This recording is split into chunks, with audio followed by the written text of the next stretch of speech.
안녕하세요. 오늘도 사연 살롱을 찾아주셔서 감사합니다. 저는 올해 초등학교에 입학한 딸을 키우고 있는 엄마예요. 새삼 딸아이를 키우다 보면 문득 제가 어렸을 때의 기억이 떠오르곤 하는데요. 얼마 전 저희 친정엄마의 기일이었던 탓인지 오늘은 아이를 등교시키는데 친정엄마 생각이 많이 나더라고요. 그래서 용기를 내어 친정엄마에 대한 저희 이야기를 들려드릴까 합니다. 미리부터 말씀을 드리자면 엄마와 저는 혈연관계가 아니에요. 그렇다고 가족도 아닌 그저 정으로 묶인 관계도 아니고요. 저와 친정엄마는 피는 한 방울도 섞이지 않았지만 법적으로 엄마와 딸의 관계예요. 다시 말해 엄마는 아빠의 재혼으로 저희 엄마가 되신 새엄마예요. 제가 엄마를 처음 보게 되었을 때는 딱 저희 딸과 같은 나이였어요.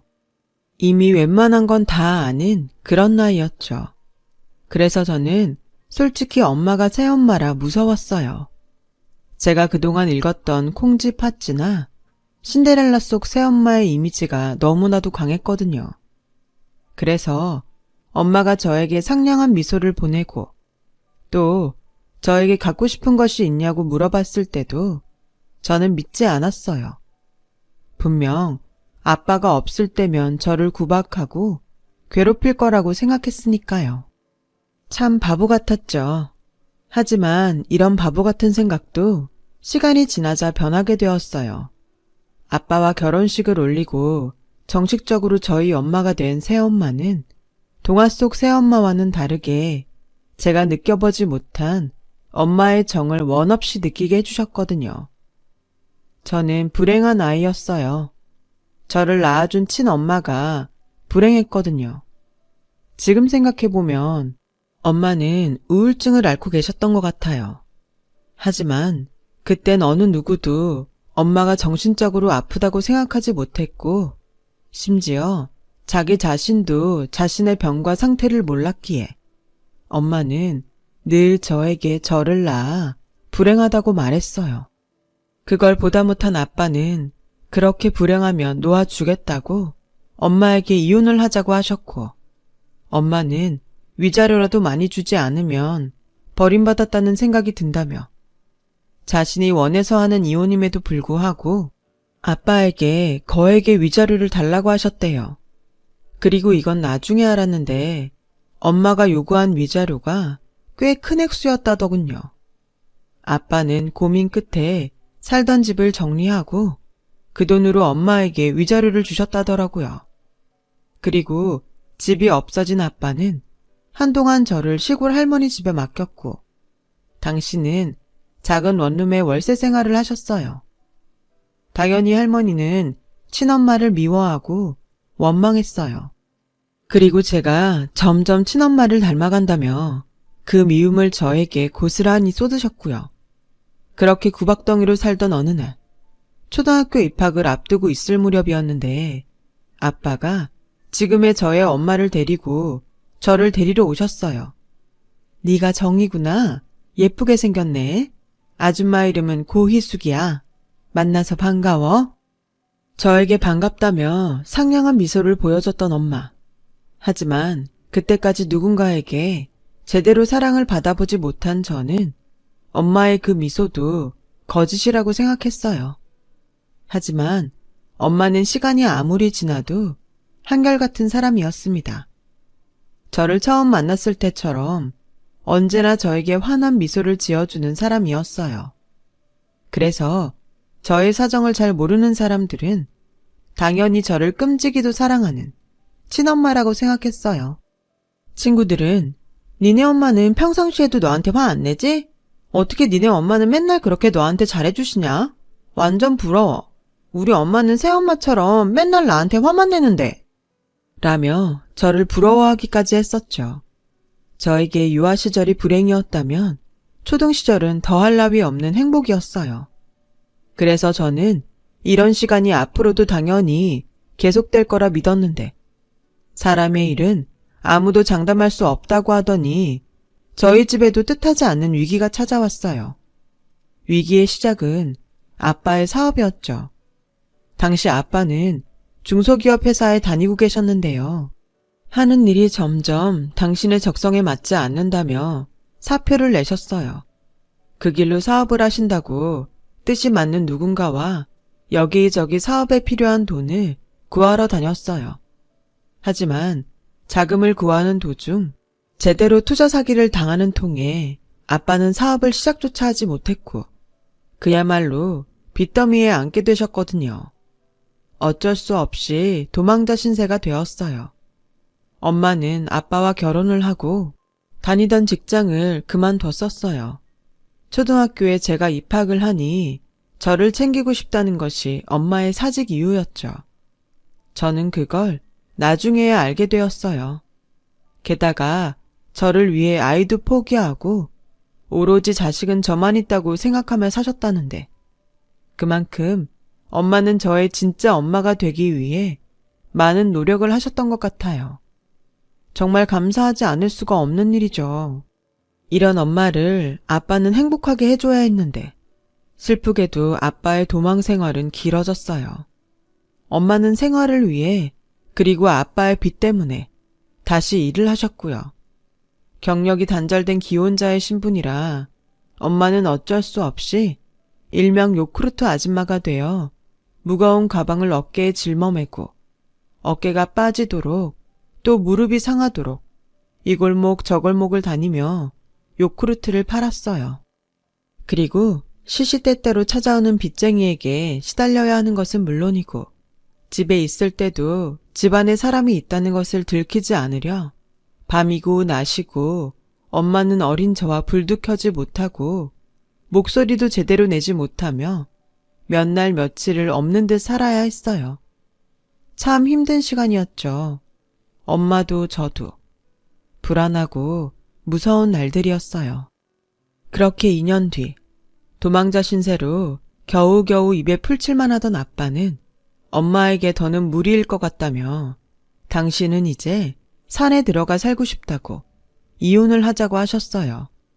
그때가 제가 중학교 2학년이었을 때였는데 저는 아빠의 말을 몰래 엿듣고 사춘기 마음에 화가 많이 났던 기억이 나네요.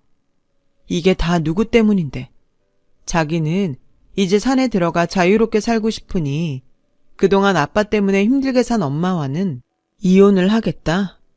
제가 어릴 때 저를 두고 위자료를 운운하며 떠난 친엄마와 지금 가족을 버리겠다는 무책임한 아빠가 똑같이 나쁘다고 생각했어요.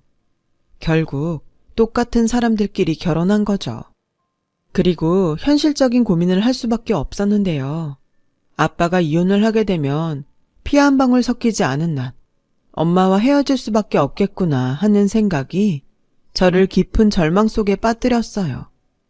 사실 혈육관계인 아빠하고는 별다른 정이 없었거든요. 아빠는 항상 바빴고 입에 피곤하다 힘들다 라는 말을 달고 사셨어요. 그래서 저는 청소년이 되었을 때도 아빠와 이렇다 할 추억 하나가 없었고 그에 반면 엄마는 다른 엄마들과 다르지 않게 항상 저를 챙겨주신 것은 물론이고 제가 아무 말도 하지 않아도 이미 모든 것을 다 아는 듯 저의 뒷바라지를 해주셔서 이런 말이 어떻게 들릴지 모르지만 둘 중에 한 명과 살아야 한다면 아빠보다는 엄마와 살고 싶었어요. 하지만 그것도 쉽지 않았으니 그때 저는 어른의 선택에 따를 수밖에 없는 어린 나이였죠. 운 좋게 엄마와 지낼 수 있게 된다고 해도 아빠와 결혼할 때부터 아빠와 저를 탐탁지 않게 본 외갓집 식구들이 엄마의 선택을 찬성해 줄지 모를 일이었어요. 결국 이래저래 저는 어쩔 수 없이 핏줄로 이어진 아빠를 따라갈 팔자였죠. 그런데 일주일 후 저는 그날따라 더욱 우울한 마음으로 학교에 다녀왔는데 무슨 일인지 엄마가 요크루트 장사를 나가지 않고 집에서 저를 기다리고 계셨어요. 아주 큰 가방을 옆에 두고서요. 그리고 저에게 정이야, 엄마가 할 말이 있어. 이리 와볼래? 라며 말씀하셨는데 저는 속으로 아, 올 것이 왔구나 하며 쭈뼛쭈뼛 엄마에게로 가서 앉았어요. 이런 이야기 하게 돼서 엄마가 미안한데 엄마는 아빠랑 이혼을 하기로 했어. 아빠가 너무 힘들대. 엄마, 아빠가 마음에 없는 소리 하는 걸 거야. 사실 아빠도 속으로 엄마랑 헤어지기 싫다고 생각하고 있을걸? 그러니까 제발. 엄마도 처음엔 그렇게 생각했어. 근데 아니더라고. 아빠는 이제 더 이상 누군가를 책임지며 힘들게 살고 싶지 않대. 너도 알겠지만 아빠가 돈 때문에 마음을 아주 많이 다쳤잖아. 그래서 아빠는 이 집을 팔아서 빚을 갚고 산에 들어가 조용히 살고 싶은가 봐. 근데 아빠는 너를 다시 할머니 집으로 보내려고 하는 것 같아서. 뭐? 나 다시 할머니 집에 가라고? 그래서 엄마는 우리 딸만 좋다고 하면 엄마가 너를 데려가고 싶은데 너는 어때? 우리 딸만 좋다고 하면 엄마가 아빠한테 부탁해볼게. 저는 속으로 당연히 엄마를 따라가고 싶었어요. 하지만 혈연관계도 아닌 엄마한테 어쩐지 미안한 생각도 들고 또 외갓집 식구들이 어떻게 나올지 무서워 저는 대답을 기다리는 엄마 앞에서 우물쭈물 아무 말도 하지 못했는데요. 미안해. 선택하기 힘들지? 그래도 아빠는 정의를 낳아주신 분이고 엄마는 피 한 방울 섞이지 않았으니까. 아니야. 나는 절대 그래서 망설이는 게 아니야. 다만 저는 어쩔 수 없이 제 마음에 걸리는 이야기를 엄마에게 했어요. 그러자 엄마는 고개를 끄덕이셨고 저의 손을 잡으시며 이렇게 말씀하셨죠. 몰랐어. 우리 딸이 거기까지 생각하는지. 근데 정이야, 그건 네가 걱정하지 않아도 돼. 엄마가 알아서 할 거야. 그 일은 엄마 몫이잖아. 아빠를 선택한 것도 엄마고 정이 엄마가 되겠다고 선택한 것도 엄마니까 넌 그냥 네가 어떻게 했으면 좋은지만 알려주면 돼. 저는 엄마의 말에 엄마와 헤어지고 싶지 않다고 말했어요. 게다가 아빠와 사는 것도 아니고 할머니 손에 맡겨질 텐데 저는 혈육이지만 아빠보다는 엄마의 손을 잡기로 했어요. 엄마는 저의 선택에 환한 얼굴로 고맙다고 말씀하셨어요. 고마운 건 오히려 저였는데 말이에요. 혈육도 아닌 저를 품어준 엄마가 너무 고마워서 평생 엄마 속을 썩이지 않는 착한 딸이 되겠다고 다짐을 했어요. 그래서인지 저는 누가 뭐라고 하지 않아도 엄마가 기뻐할 일만 골라 하는 아이가 되어갔죠. 그렇게 고3이 되었고 엄마는 요크루트 판매를 그만두고 2년 전부터 8평 남짓한 곳에서 김밥집을 운영하셨는데 그때 당시 저는 처음으로 엄마와 작은 트러블을 겪었어요. 대학 때문이었죠. 대학 진학을 포기하고 바로 공무원 시험을 준비하려 했어요. 하지만 엄마는 대출을 받건 당신이 부업을 하건 저를 꼭 대학에 보내고 싶어 하셨고 몇 달간 이견을 좁히지 못하다가 자식 이기는 부모 없다고 엄마가 뜻을 꺾으셨어요.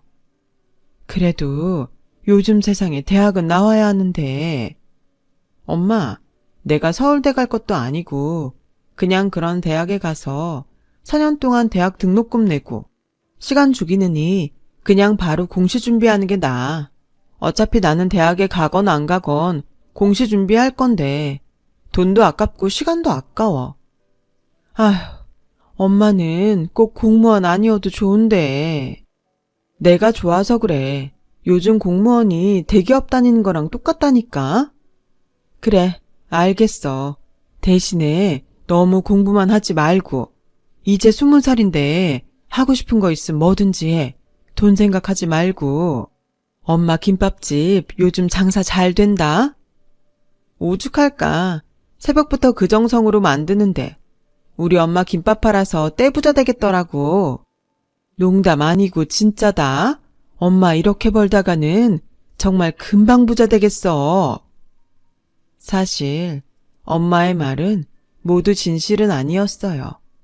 이제 제법 입소문이 나서 장사가 잘 돼가는 것은 정말이었지만 모녀가 살면서 어쩔 수 없이 생겨난 빚들 때문에 생활은 크게 달라지지 않았거든요. 하지만 저는 엄마와 매일 웃으며 지냈어요. 그 정도 빚은 저와 엄마의 힘으로 충분히 해결할 수 있고 앞으로 지금보다 더 행복할 날이 분명 기다리고 있다고 믿었죠. 저는 그렇게 공시생이 되었어요.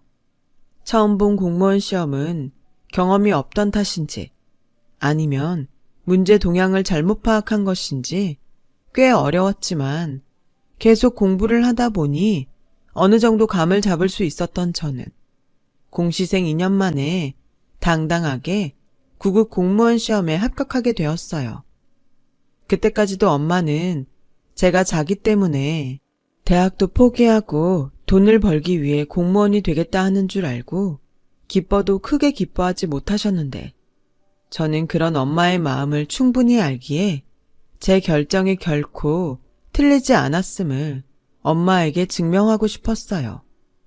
사실 그때까지도 저는 제가 대학에 가지 않은 것이 그리 큰일이라고 생각하지 않았고 오히려 대학을 가지 않고 그 시간에 공시를 준비한 제가 합리적이고 현명했다고 생각했었거든요. 얼마 지나지 않아 대학을 가지 않는 것을 후회하게 되었어요. 그 일의 시작은 저의 첫 연애 때 일이었어요. 노량진 학원에서 공시 준비를 하던 저는 당시 대학을 졸업하고 저와 똑같이 공시 준비를 하던 남자와 누가 먼저랄 것도 없이 자연스럽게 만남을 시작하게 되었고 같은 처지에 같은 공부를 하다 보니 누구보다 서로를 많이 의지하며 사랑이란 감정을 키워나가게 되었어요. 그리고 저는 2년 만에 공시에 붙었는데 남자친구는 저를 만났을 때도 삼수생이었거든요. 뭐가 문제인지 공부는 열심히 하는 것 같은데 계속 시험에 미끄러지기만 했어요. 저는 붙고 남자친구는 떨어지고 그래서인지 남자친구는 저를 만나도 공시에 대한 의욕이 사라졌는지 자꾸만 이런 말을 밥 먹듯 꺼냈죠. 그냥 취직이나 할까? 오빠가 하고 싶은 일이 뭔지를 생각하면 되지 않을까? 오빠는 왜 공무원이 되고 싶은데? 왜가 어딨어. 그냥 철밥통이고. 너도 알잖아. 우리 부모님 모두 공무원인 거.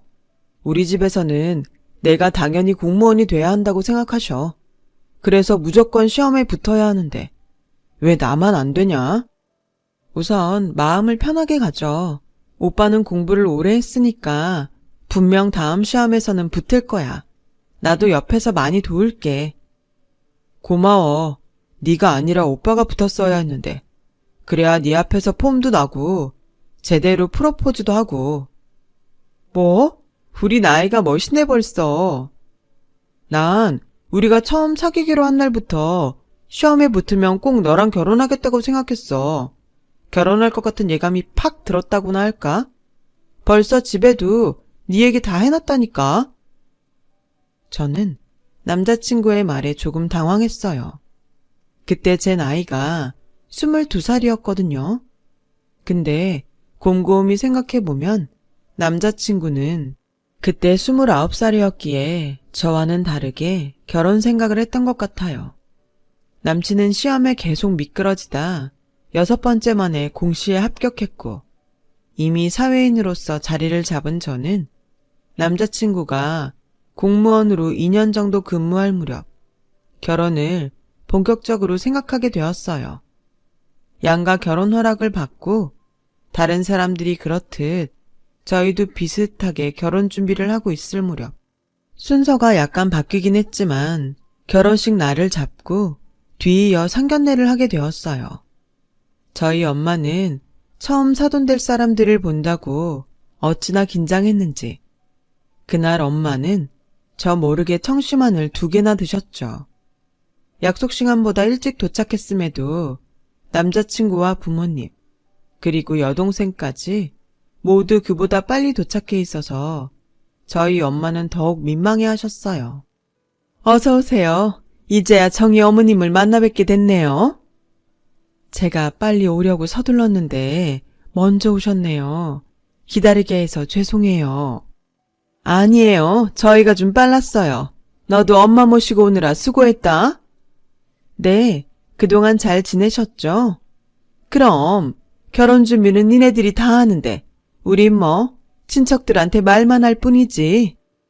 솔직히 여기까진 정말 분위기가 좋았어요. 결혼 준비도 수월하게 진행되고 있었고요. 그런데 전혀 예상하지 못한 전개가 시작되었어요. 아시는지 모르겠는데 저희 바깥 양반이랑 저도 공무원이에요. 네, 들어서 압니다. 정말 대단하세요. 뭘 대단까지. 하긴 며느리까지 공무원이라고 하니까 사람들이 좀 부러워하긴 하더라고요. 우리 딸도 내년부터는 공시 준비하는데 우리 딸까지 공무원이 되면 그냥 공무원 집안인 거죠. 네, 사돈처녀 꼭 공무원 붙었으면 좋겠네요. 근데 저기에 제가 다른 건 다 괜찮은데 한 가지만 좀 양해의 말을 구해도 될까요? 예비 시어머니의 말에 식당 안은 순식간에 어색한 공기가 흘렀어요. 그리고 조금 망설이는 듯 예비 시어머니가 시간을 끌자 예비 시아버지는 더는 못 기다리겠다는 듯 먼저 말을 시작하셨어요. 죄송한 말이지만 안사동에서 정희 친엄마가 아니라는 것을 압니다. 물론 그걸 문제 삼을 생각은 전혀 없어요. 하지만 결혼식은 보는 눈이 많은 곳이라 정희 친부모님을 혼주로 모셨으면 합니다. 충격이었어요. 살면서 단 한 번도 생각하지 않은 일이었거든요. 아마 저희 엄마도 전혀 예상하지 못했을 말이었을 거고요. 저희 모녀는 당황했죠. 그리고 저는 화가 나서 저희 엄마가 뭐라고 할 새도 없이 제가 먼저 대답했어요. 오빠한테 어떻게 얘기를 들으셨는지 모르겠는데 저한테 엄마는 딱 한 분이세요. 이런 말 아무리 죄송하다고 하셔도 불쾌합니다. 어머, 너 말을 어쩜 그렇게 무섭게 하니? 우리가 죄송하다고 말했잖아. 근데 결혼식이 말이 나오기 좋은 자리인 걸 어떡해. 게다가 공무원 바닥 좁다. 공무원들이 얼마나 고지식한 사람들인데. 이게 지금은 기분 나빠도 따지고 보면 너를 위해서도 좋아. 그냥 그날만 눈 딱 감고 모시는 거잖아. 뭐 겸사겸사 친부모 근황도 알면 좋지 뭐. 아무리 네가 지금 옆에 계신 엄마만 가족이라고 생각해도 천륜이 괜히 천륜이니? 다 만나게 되어 있어. 맞아요, 새언니. 솔직히 나는 깜짝 놀랐잖아요. 보통 이혼을 하면 친아빠를 따라갈 텐데 어쩜 언니는 새엄마를 따라갔어요? 아무리 생각해도 나는 이해가 안 가. 그쪽한테 이해받을 일 없거든요? 어머, 너 지금 우리 딸한테 그쪽이라고 했니? 아무리 고등학교까지밖에 못 나왔어도 너 너무 막 나간다? 얘, 솔직히 우리끼리니까 까놓고 우리가 너 많이 봐주는 거야? 네가 지금 우리한테 내세울 게 있니? 고졸에 못 사는 개못딸. 우리가 너 하나만 보고 며느리로 들이는 거잖아. 저기, 저도 죄송한데요. 저도 제 딸한테 함부로 하니 가만히 있을 수는 없네요. 저희 딸 고졸 맞고 제가 계모인 것도 맞지만 저 딸 최선을 다해서 키웠어요. 누가 뭐라고 했나요? 저도 우리 애들 최선을 다해 키웠죠. 그러니까요. 각자 귀한 아이들인데 말을 조심해 주세요. 저희 아이가 상처받는 거 저는 싫습니다. 아, 여보. 내가 쉽지 않을 거라고 했죠. 그냥 가족들끼리 조그맣게 한다고 하고 다른 사람들은 오지 말라고 할까 봐요. 이 사람아, 이제 와서 어떻게 그래? 그리고 딸 결혼도 아니고 아들 결혼을 왜 쉬쉬하면서 하나? 별것도 아닌 것 가지고 참. 시부모님이 될 뻔한 그 사람들을 보고 이 결혼은 하지 않는 것이 맞다고 판단이 되었어요. 게다가 자기 부모님과 여동생이 무례한 말을 짓거리는데도 아무 말도 하지 않는 남자친구를 보며 아, 결혼 전에 이 집구석이 어떤 집구석인지 알 수 있어서 정말 다행이라고 생각이 들더라고요. 감추려고 노력하지만 바들바들 떨고 있는 엄마의 손을 붙들고 이렇게 말했어요. 별것도 아니라고요? 저희한테는 엄청 별거거든요. 그리고 무엇보다 저희를 대하는 그 무례한 태도에 저는 이 결혼 안 하는 게 맞는 것 같네요. 어머, 뭐? 너 지금 다 된 결혼을 엎겠다는 거야? 네, 엎으려고요. 제가 엎자고 했으니 결혼식 위약금도 제가 알아서 할게요. 대개 아드님보다 제가 연봉이 더 높거든요. 대졸이면 뭐예요? 저는 2번 만에 붙은 공시, 아드님은 6번이나 받잖아요. 그 머리도 참 알만하죠. 공무원 집안? 됐어요.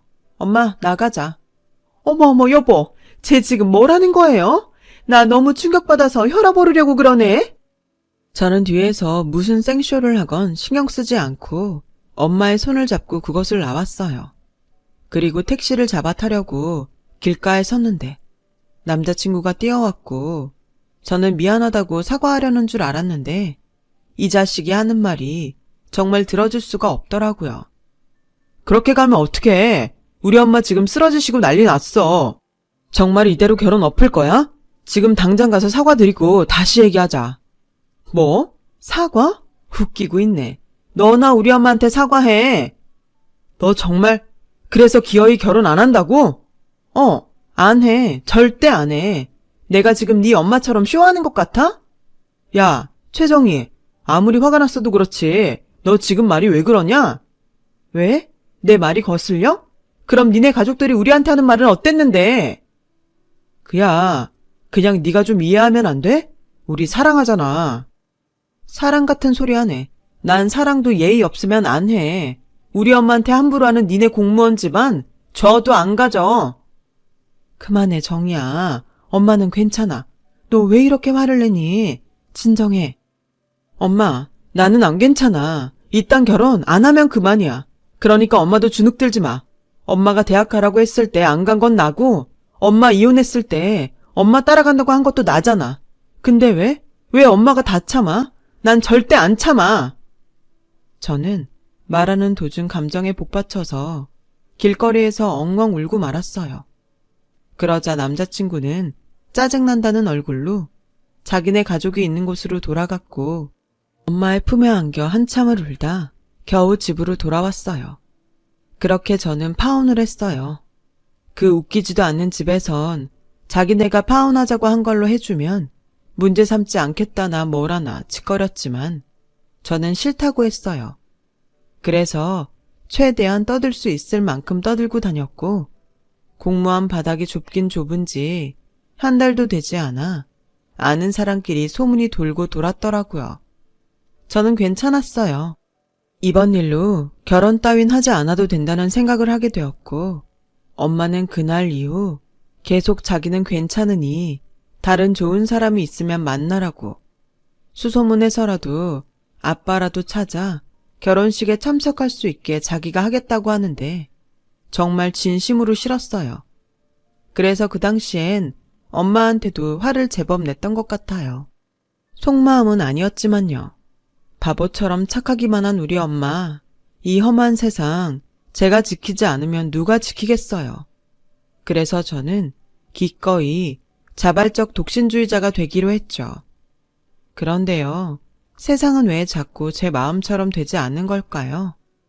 저희 소문이 돌 대로 돌아 이미 모르는 사람이 없었는데 저에게 다가오는 남자가 한 명 있었어요. 저보다 나이는 조금 많은데 저희 주민센터에서 사람 좋기로 첫째 손가락에 꼽는 사람이었고 처음엔 내가 불쌍해 보이나?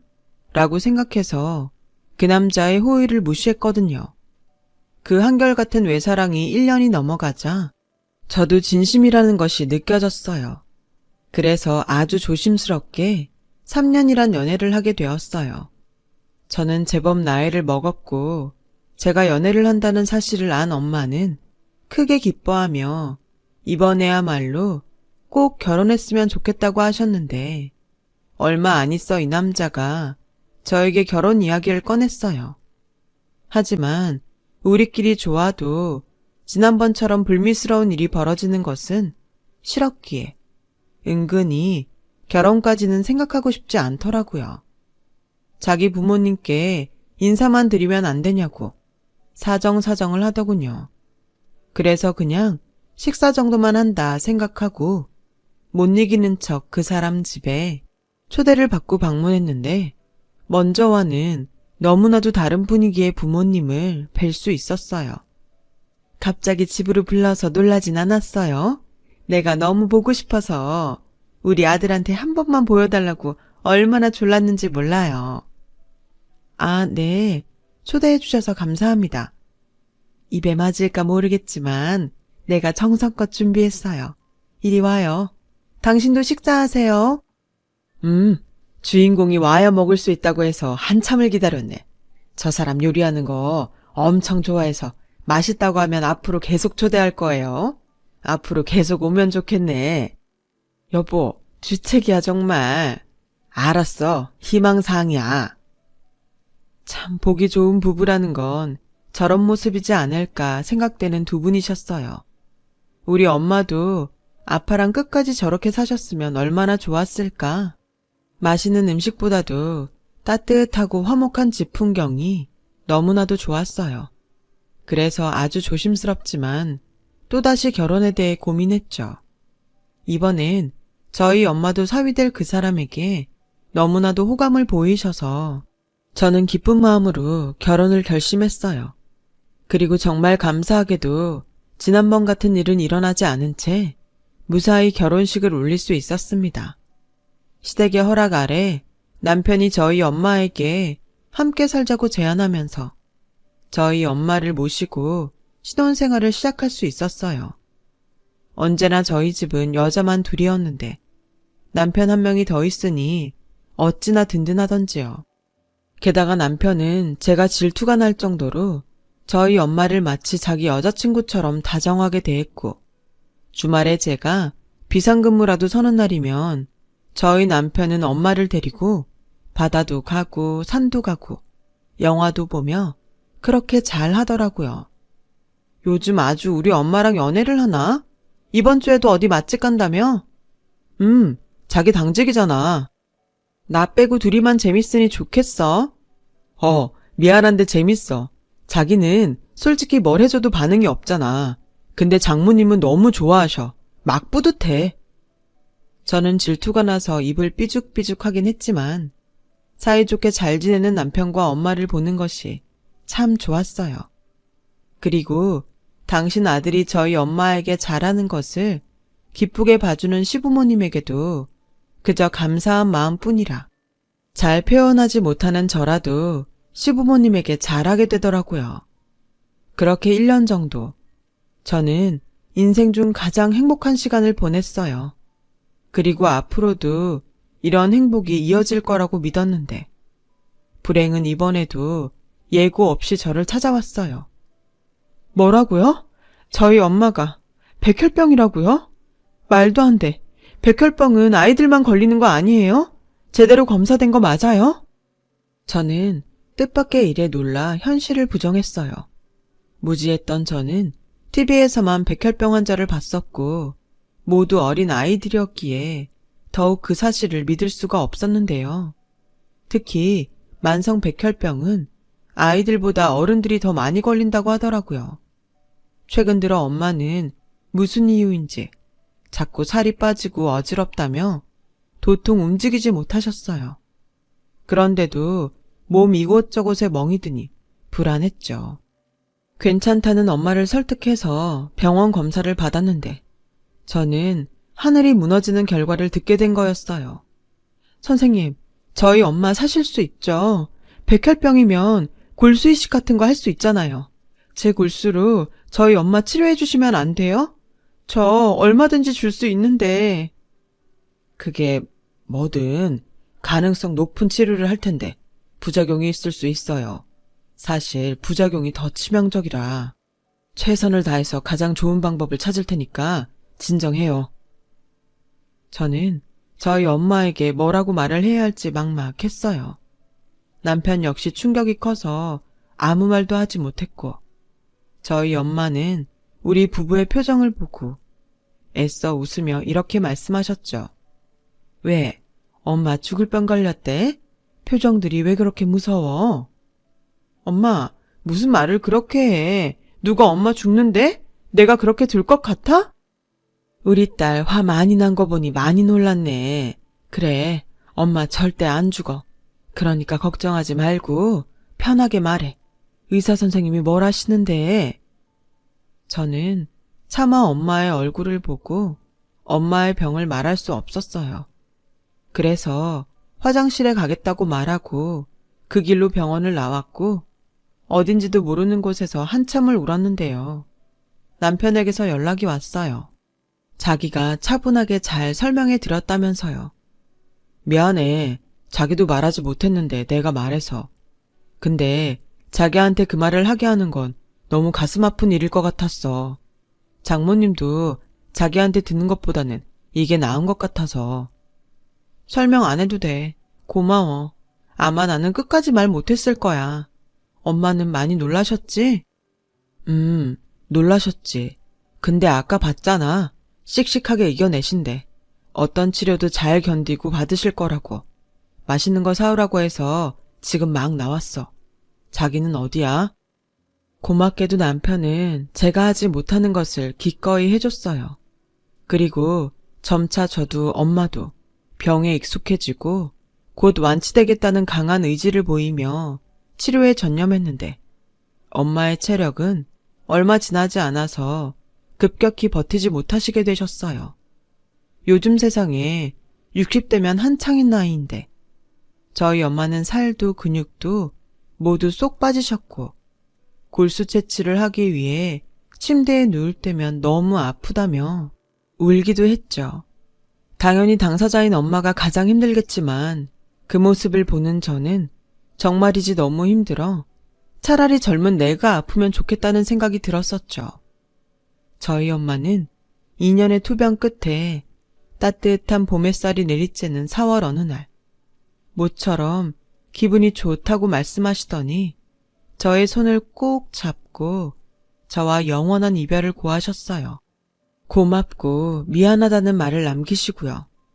어쩌면 이런 날이 올지도 모른다고 생각해 마음의 준비를 한다고 했는데 사랑하는 가족을 보낸다는 건 아무리 준비를 해도 소용이 없다는 것을 저는 그때 알았어요. 그리고 울고 기절하기를 반복하며 힘든 저를 대신해 남편은 엄마의 빈소를 차렸어요. 정말 오랜만에 보게 된 엄마의 가족. 그러니까 외갓집 식구들을 보게 되었는데 저는 전혀 몰랐던 사실을 듣게 되었어요. 아휴, 그렇게 독하게 굴더니 뭘 이렇게 허망하게 갔어. 지보다 나이 많은 오빠도 아직 정정한데. 너 그거 아니? 네 엄마가 네 아빠랑 결혼했을 때 네 엄마는 정말 네 걱정만 했어. 너만 지 손으로 키울 수 있으면 지 남편 빚도 다 떠안을 수 있다고 하더라. 그때 우리 부모님이 끝까지 너를 손녀로 받아줄 수 없다고 했거든. 그랬더니 엄마 그럼 영 끊고 살자고 딱 그 말만 하고 가더라. 그래도 살면서 힘든 날엔 부모 생각, 집 생각 났을 텐데 네 엄마 한 번을 안 찾아왔어. 오히려 네 아빠라는 사람이 찾아와서 너 데려간다고 했었지. 근데 네 엄마 절대 너 안 준다고 버티더라. 그게 정말 마지막이었지. 아, 그때 네가 고3인가 그랬다. 그만큼 네 엄마한테 너는 진짜 딸이었어. 엄마한테 잘해줘서 삼촌이 고맙고 미안하다. 저는 외삼촌의 말을 듣고 울고 또 울었어요. 엄마도 마지막에 고맙고 미안하다고 했는데 이 사람들은 도대체 저한테 뭐가 미안하고 고마울까요? 정말 미안하고 고마운 사람은 전데요. 그리고 정말 엄마는 저의 엄마가 되기 위해 모든 것을 버린 거였구나 하는 생각에 벌써부터 엄마가 보고 싶어졌어요. 지금도 핸드폰 속에 저장된 엄마 번호로 전화를 걸면 딸 하고 받을 것만 같은데 저는 정말 앞으로 어떻게 지내야 할까 어린 아이처럼 앞이 보이지 않는 기분이었어요. 그리고 발인이 있던 그날 아침 병원에서 엄마를 끝까지 돌봐주시던 간병인 이모가 엄마의 마지막 가는 길 인사를 왔고 엄마를 차가운 땅에 모시고 돌아오는 버스 안에서 간병인 이모는 저에게 예쁜 꽃그림이 그려진 편지 봉투를 건네주셨어요. 엄마가 전해주라고 하셨어. 저는 한눈에 봐도 엄마의 필체라는 것을 알 수 있었습니다. 이것이 엄마가 저에게 처음이자 마지막으로 남겨준 편지였어요. 그리고 저는 떨리는 손으로 편지를 열었고 길지 않았지만 마음은 차고도 넘치는 엄마의 마음을 알 수 있었어요. 우리 딸 정이야, 네가 이 편지를 읽고 있을 때면 아마 나는 더 이상 네 옆에 있을 수 없게 된 거겠지? 지금은 실감이 나지 않는데 이 이야기를 하지 않으면 그날이 왔을 때 엄마가 후회할 것 같아 몇 자 남겨본다. 정이야, 엄마는 너의 엄마로 살 수 있어서 정말 행복했어. 다음 생이 있다면 그때도 네 엄마가 되고 싶은 만큼 엄마는 진짜 행복했다. 그러니 우리 딸 많이 울지 말고 많이 화내지 말고 엄마한테 미안하다는 생각 눈꼽만큼도 하지 말고 서서방이랑 세상에서 가장 행복하게 살아. 토끼 같은 아이도 많이 낳고 엄마는 잠시 여행을 가는 거야. 그동안 네 걱정 때문에 발길이 떨어지지 않았는데 벼르고 벼르다 이제 떠나는 거야. 그러니 엄마 생각날 때는 울지 말고 웃어줘. 엄마가 너를 낳지 못해서 그리고 진짜 엄마가 아니어서 늘 미안했어. 우리 다음 생에는 진짜 모녀로 다시 만나자. 그땐 엄마가 더 잘할게. 우리 딸 아프지 말고 건강하렴. 사랑한다. 저는 편지의 마지막을 나중에서야 읽었어요. 읽다가 너무 울어서 또 쓰러져 버렸거든요. 엄마는 알까요? 엄마를 만난 그 순간부터 저는 모든 순간이 기적이었다는 것을요. 저는 엄마의 바램처럼 엄마가 생각나는 날에는 많이 웃어요. 함께한 모든 날이 추억이더라고요. 이렇게 멋진 추억을 남겨줬는데 엄마는 뭘 그렇게 걱정을 했을까요? 엄마, 여행은 즐거워? 나는 엄마가 즐겁게 여행하는 모습을 가끔 상상해. 평생 여행이라고는 가는 법이 없었는데. 엄마, 좋은 구경 많이 해요. 그리고 언젠가 우리 다시 꼭 만나자. 우리 그때도 가족하는 거지? 세상에 영원한 건 없는 것 같아요. 지금 당장 옆에 있는 사람에게 고맙다고, 사랑한다고 말해보는 건 어떨까요? 지금 이 순간을 영원처럼 행복하시길 진심으로 바랍니다. 여러분, 사연 댓글에 응원과 현명한 조언 부탁드려요. 좋아요와 구독은 저에게 큰 힘이 됩니다. 오늘도 좋은 일 가득하세요.